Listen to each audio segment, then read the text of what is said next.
C'est l'heure de Buzz Media avec Karim Yayaoui. Bonsoir Karim. Bonsoir Aude. Alors Murdoch, fragilisé par le scandale des écoutes, finalement, il a renoncé à son offre d'achat sur BSkyB. Après une dizaine de jours de scandale et la fermeture d'un journal, News of the World, eh bien, il a cédé à la pression. Le Parlement britannique, d'ailleurs, a voté aujourd'hui pour autoriser ou non ce rachat. Et en fait, le groupe de Murdoch avait déjà pris sa décision avant même ce vote parce qu'il savait que l'affaire était devenue un peu trop politisée. Le groupe de Murdoch a donc annoncé qu'il renonce au rachat du bouquet satellitaire. Comme je vous le disais, la décision a été prise avant le vote. Et dans le Financial Times, on nous explique que ce BSkyB était un petit peu la pierre angulaire d'une stratégie de développement, mais Murdoch a compris que la question était devenue beaucoup trop sensible et que le vote du Parlement britannique était un petit peu une invitation qui lui était adressée pour qu'il se retire. L'opinion, en tous les cas, est extrêmement fascinée par cette affaire. L'affaire a été fascinante pour beaucoup de Britanniques et même au-delà des frontières de la Grande-Bretagne. L'affaire a évolué très rapidement entre les premières révélations du Guardian concernant cette jeune fille de 13 ans qui avait été tuée et qui avait été mise sur écoute par des journalistes de News of the World. Et le moment où le journal a fermé, eh bien, ça a été très vite. Je vous propose de découvrir un petit peu cette timeline des événements que nous propose le site Le Guardian, avec plusieurs moments importants. Il y a eu jusqu'à 75 000 tweets le jour de l'annonce de la fin de News of the World. Exactement, c'est la petite bande qu'on voit en haut.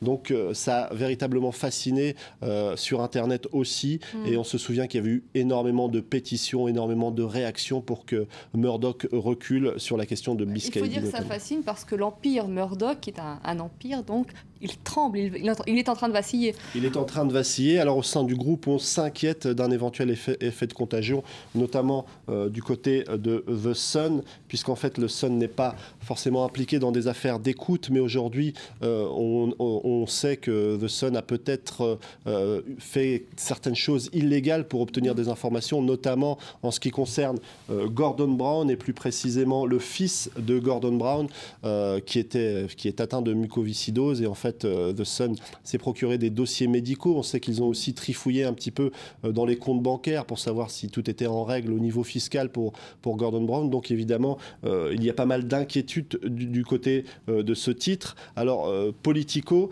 nous explique qu'aux États-Unis aussi, certains commencent à demander des enquêtes officielles pour déterminer si des victimes du 11 septembre auraient été écoutées par News of the World ou par d'autres journaux. Par exemple, un sénateur démocrate, Frank Lautenberg, a demandé au département de la justice de débuter des investigations. On sait que Murdoch détient aux États-Unis Fox News, The New York Post et le Wall Street Journal. Du côté de l'Australie, le site d'information Cricky explique que le patron de News Limited, qui gère en fait les intérêts de Murdoch en Australie, eh bien, a décidé d'ouvrir une enquête pour savoir s'il n'y avait pas eu des comportements inappropriés au niveau de la rédaction des journaux de Murdoch en Australie. Et puis Murdoch est aussi critiqué pour sa gestion de cette crise. Alors des dirigeants du groupe pourraient être fâchés par la façon dont les choses ont été gérées. On sait que Murdoch à aucun moment n'a voulu lâcher Rebecca Brooks, cette femme qui était au cœur du scandale News of the World, qui était à News of the World au moment où les faits ont été, pas au moment où on les a découverts, mais au moment où ils ont eu lieu. Donc la crédibilité du patron est un petit peu entamée dans le groupe. On sait que James Murdoch, le fils du magnat de la presse, voulait lui succéder. Il est également largement impliqué dans l'affaire et voir le fils succéder au père est un petit peu compromis, même si James Murdoch gère aujourd'hui déjà une bonne partie des activités du groupe en Europe. Une toute autre histoire à présent dans Buzz Media, Karim. Demain en France, c'est le cas, enfin partout dans le monde d'ailleurs, c'est le 14 juillet, mais en France, ça représente la fête nationale.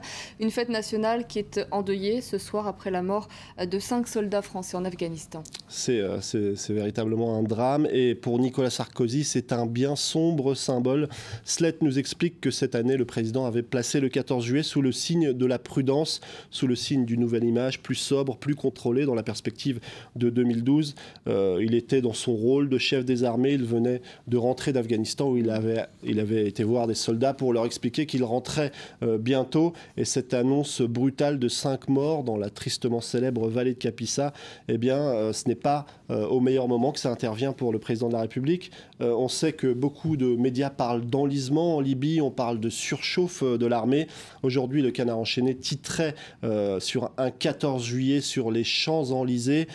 Donc ça intervient vraiment au pire moment. Et Slett nous explique qu'à chaque fois, le 14 juillet, c'est un moment un petit peu difficile pour le président de la République. En 2010, il n'y avait pas eu de Garden Party parce qu'en 2009, un député avait chiffré le coût de la Garden Party à plus de 730 000 euros, alors que la France était en pleine période de restructuration, de restrictions budgétaires. En 2009, il y a eu un immense concert de Johnny Hallyday sur le Champ de Mars qui avait coûté la bagatelle d'1 million d'euros, dont la moitié pour le rocker. On sait que Johnny Hallyday, pour ne pas subir la pression fiscale française, vit loin d'ici. Donc à chaque fois, c'est difficile pour Nicolas Sarkozy. On peut dire que le 14 juillet, c'est un peu sa fête à chaque fois. Je vous remercie, Karim, pour ce buzz média.